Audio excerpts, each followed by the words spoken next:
La montagne, un terrain de jeu idéal pour les sports nature, mais quand la balade tourne mal, il y a le DAG, le détachement aérien de la gendarmerie. À bord de cet hélico, un mécanicien et un pilote, 2 militaires qui ont choisi de rejoindre cette unité, bien loin des clichés sur la gendarmerie. Ce qui m'a donné envie, c'est la diversité des missions et puis vraiment le lien avec la population et les gens et le soutien qu'on apporte à nos concitoyens.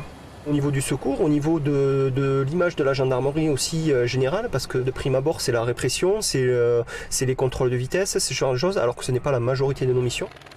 Au bout de ce treuil, un gendarme spécialisé, lui, dans le secours en montagne. Ce sauveteur travaille régulièrement avec le DAG, car l'hélicoptère, c'est le seul moyen d'intervenir rapidement dans des endroits escarpés.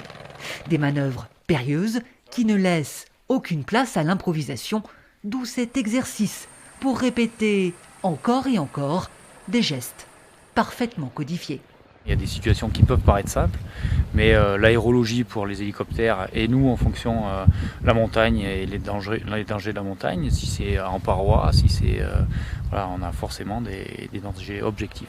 Donc voilà, c'est une adaptation permanente, c'est pour ça qu'on a besoin de s'entraîner pour que la communication soit la plus facile possible et qu'on parle le même langage.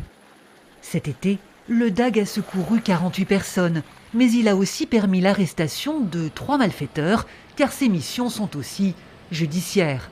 Surveillance routière, appui aérien lors de vols à main armée ou de cambriolage.